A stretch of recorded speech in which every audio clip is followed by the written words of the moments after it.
Hi, it's Chris. I am excited to be here. I'm going to wait a few seconds for Facebook to notify everyone that I'm here and start to build the audience.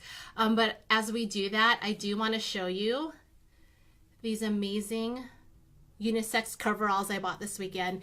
And this, in part, me purchasing this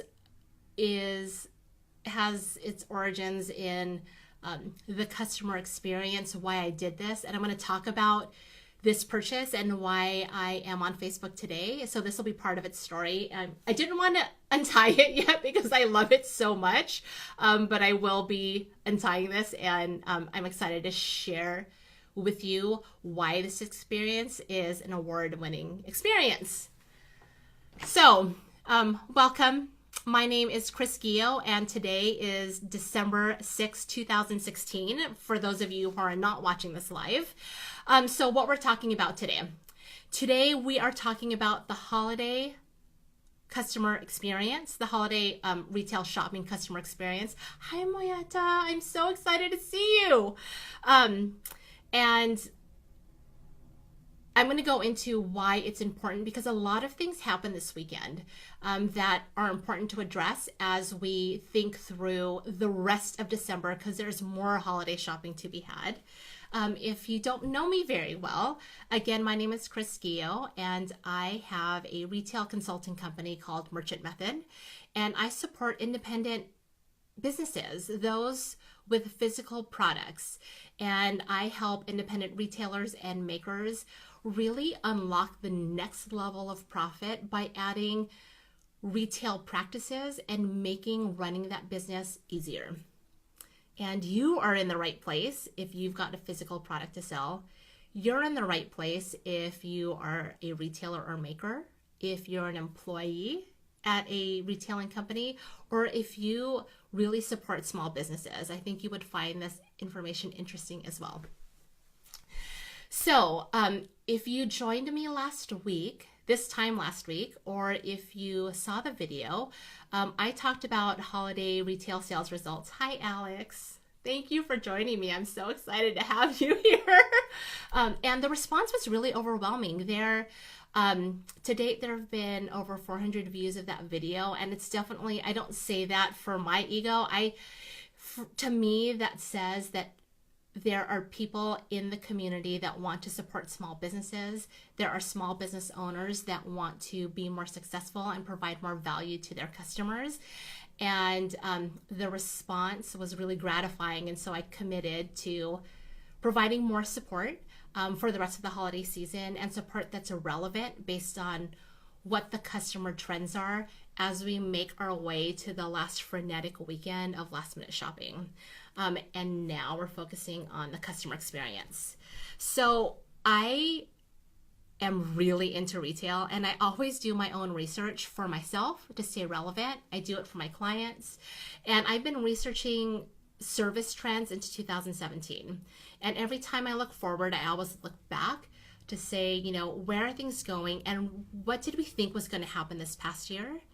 I'm always interested as well to understand what the new generation is going to expect.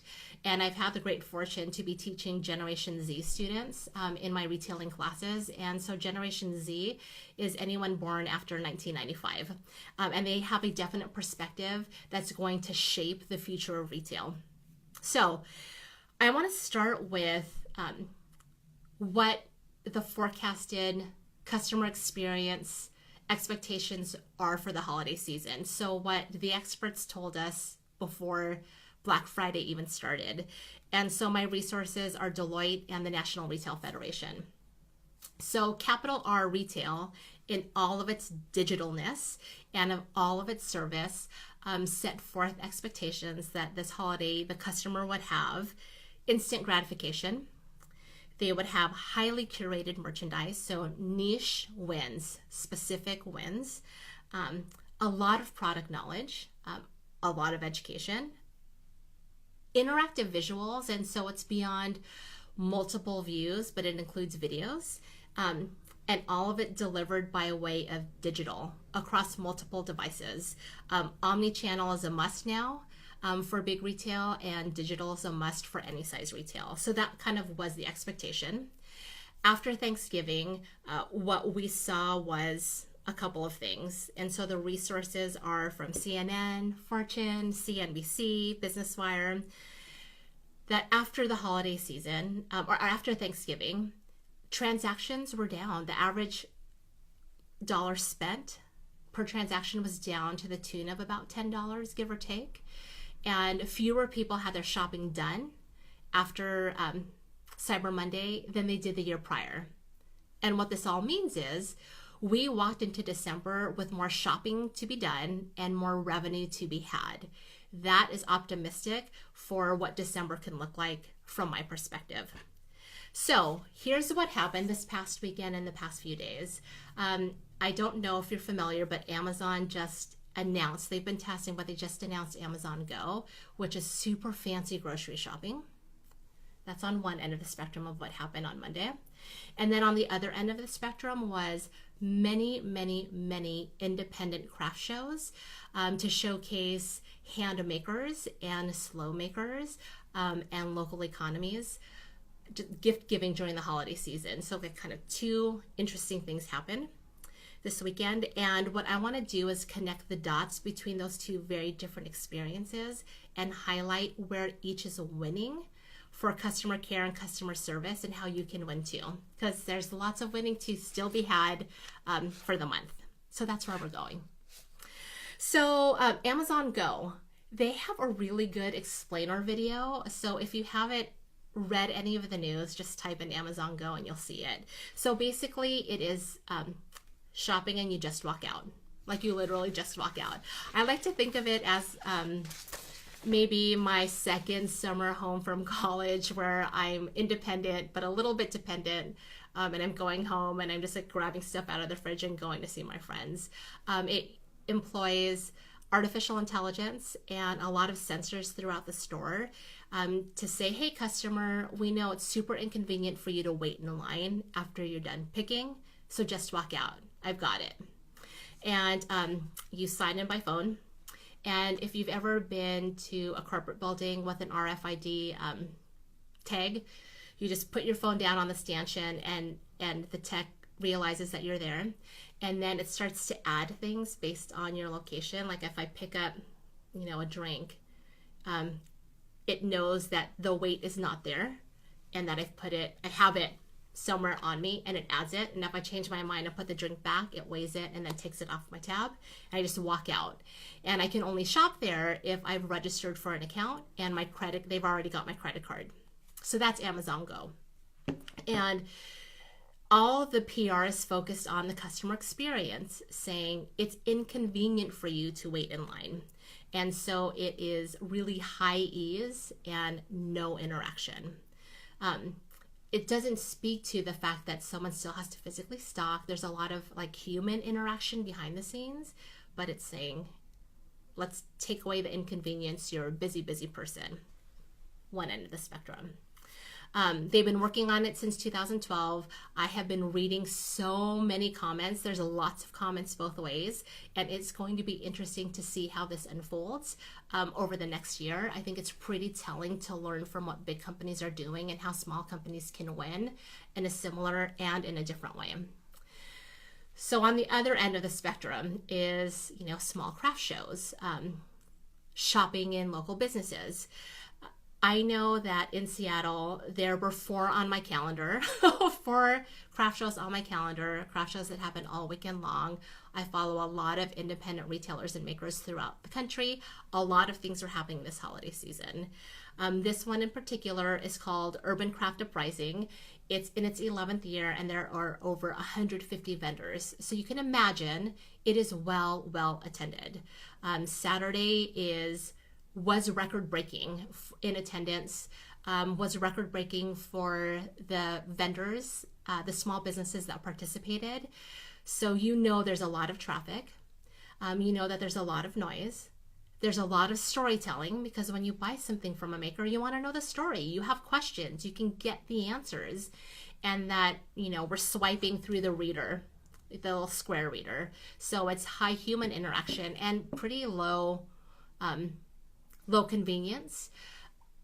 And people are really happy with that. So, okay, so I've painted 2 different cases for you. And now what we're going to do is I want to actually walk you through my experience buying these gorgeous things. So these are unisex coveralls. They're shapeless, and they only come in 2 sizes, size 1 or size 2. And typically in a public space, it's difficult to try on apparel. But this brand, the designer is Deborah Weiss, and the website is Specs, S-P-E-C-K-S, specsandkeepings.com. They are all too aware of, and they know what it takes to get someone in their apparel. You do not need to take your clothes off. I was wearing a onesie jumpsuit with a drop crotch and that were like knicker length. I mean, it would be difficult to get anything else over that, but they know that even I could get their product over it. So they didn't need to take up their very small booth space with a fitting area. They know that a customer wants to see their reflection in a mirror from head to toe and not partial, and that requires distance. So where they had their try-on area was in a pretty public space where people didn't feel claustrophobic. They had their mirror located in a place that was not aesthetically pleasing when you look at the overall booth, but was right for the customer. And the customer was able to stand back. Traffic made space for customers. And then passersby are noticing product on someone else's body. All of that was smart and right on. Even though I was traveling and shopping with a 9-year-old in tow, that was fast, and really, really easy. And there was no retail romance lost in that experience. She showed me things without being pushy. She tied it up beautifully and conveniently when, they're not wanting to, they're wanting to be environmentally friendly and not give out shopping bags. And then at the end, I met the designer because I wasn't working with the designer, but I met the designer. She remembered me on social media, and they said, hey, we don't do promotions very often, get on our email list. And after I transacted on one cell phone, they handed me another cell phone and said, we want to email you. Can I have your email address? And they just had notes open, and I typed in where I know so many small makers struggle to read people's writing, and it was so easy. That's the other end of the experience, right? Where you have to interact with someone versus Amazon Go, where you don't really need to talk to anyone. So here's where they're both getting it right. They're getting it right in customer journey. They're getting it right in customer service from the outside in, and from the social service aspect of it, specifically social media interaction. And I wanted to go online and see if there were any articles out there corroborating kind of my perspective on what it takes to win with customer experience, regardless of what size business you are. And it's out there. Entrepreneur Magazine published an article, I think in the last 2 weeks, and their perspective is on where retailers are getting it wrong, but it still points out to why these 2 different cases are winning. And my experience and my intuition and my knowledge is corroborated by Entrepreneur Magazine. So first is the customer journey map, and it is a physical piece of collateral, a well thought out piece of collateral that is digested in a process map. And it basically showcases the steps your customers go through when they interact with your brand.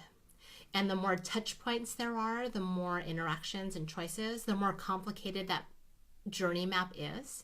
And the more complicated it is, the more obvious it is that you need to clarify what that experience is. And so there are typically 5 steps in a customer's journey. So the first is really brand awareness and marketing. So it's just general awareness of your brand.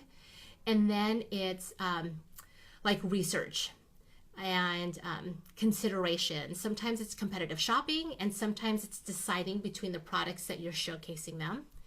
The third step is conversion or making the purchase. It's when customers actually decide, I'm in, here's my money. The fourth step is what I call loyalty. It's also known as customer retention, where they will come back. It was not a one and done experience. And then the fifth step is what I call like brand ambassadorship or advocacy. And to have a brand ambassador or an advocate, you do not need a formal program. You just need a way for customers to toot your horn.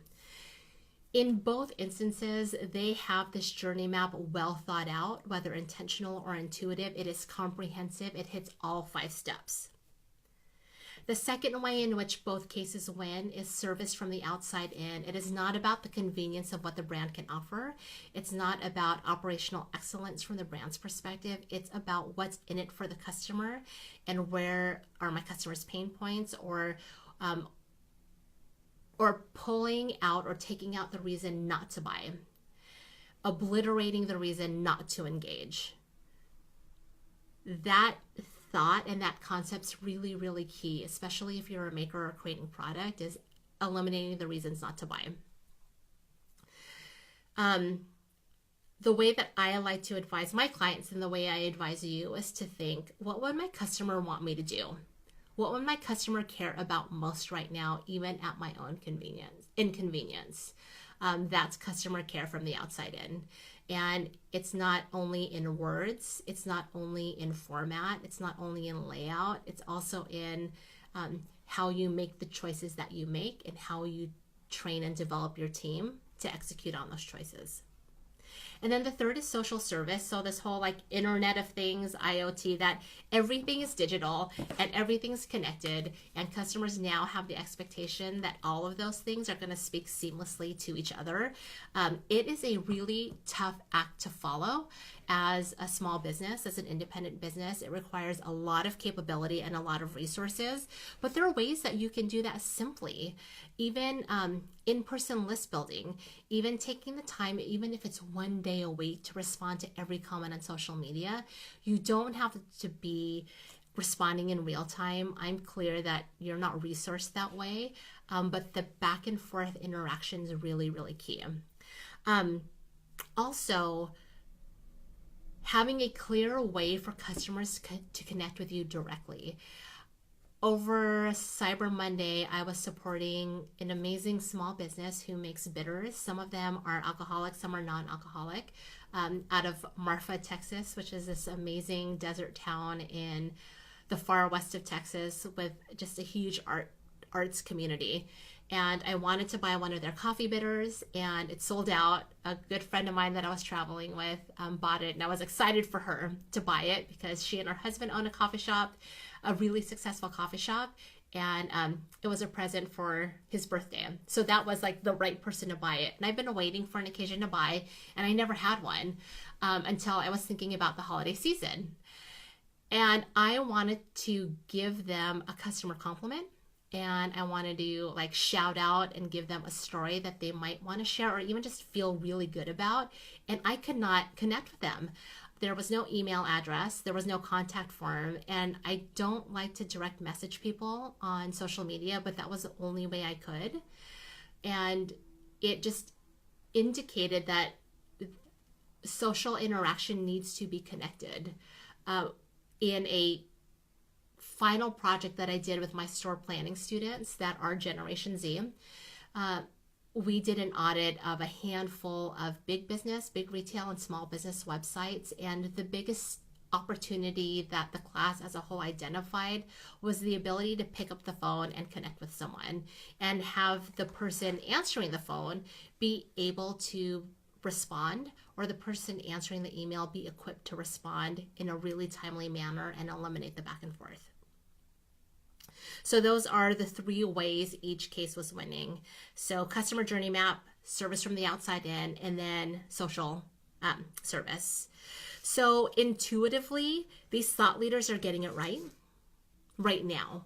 But let's think through where service is going in 2017, because 2017 is right around the corner. We're like a month away from January, and then the retail merchandising calendar starts in February, so it's upon us. Here's the trend. All of this artificial intelligence, all of this data gathering, all of this omni-channel responsiveness is headed towards a more human experience, right? Customers are willing to provide their personal data if they're getting something personalized for them. There's a lot of work going into natural language understanding so that I can casually type customer service on my phone or through a chat box. So many companies are putting a lot of technological effort into the human experience when we as independent businesses can train the human experience much more effectively, much more, oh, my storage is almost done, much more effectively, much more quickly, and we can get a lot of return on that investment immediately. There's also a huge trend in smart self-service options. So when you're not guiding someone through that experience, how can customers guide themselves through your independent experience and still feel just as empowered and not feel lost in that experience? It's so interesting how many times I've observed as a floor leader in a store or even as a customer, other customers not knowing where to line up. Or other customers being confused about, is that item for sale or not? So making that self-service experience much clearer. So this is where I have action for you on how you can enhance your customer experience now, this upcoming weekend, so you can take advantage of where retailers are getting it right regardless of size, where you can be on the forefront of trend for 2017. So number one, assess the considerations portion of your customer journey map. So how are you helping customers make their choices? Are you sharing the information that you have about the product? Are you making them the holiday gifting hero? When gift givers gift gifts, they want to be heroes. They want that gift to be well received. They don't want the recipient to open it and have resting gift face where it's like, I don't know how to respond to this, or yay, another tie. They want genuine excitement. How are you making your story their story so that they can make it the recipient's story? So think through the considerations portion. Secondly is service and selling at your store focused on the customer. There's a store I go to buy groceries, and for the holiday season, they really changed their blueprint. There are 3 entrances, north, south, and west. They cut off their south entrance to make it like a buy online, pick up in store, click and shop kind of thing, where it's largely operational. Can't go there. Their west entrance is fine, it still works. Their north entrance is still open, but you have to go a third of the way into the store to actually have a walkway to enter the store. And to have that door open and having to walk a couple hundred feet makes no sense to the customer on how to enter the store. So think through your service and your navigation from a customer's perspective and not from an operational perspective. And then social service.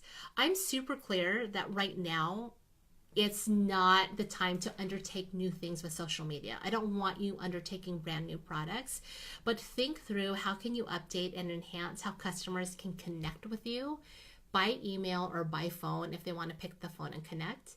And then in turn, train the team or retrain the team so that they can respond in a quick and human and personable way.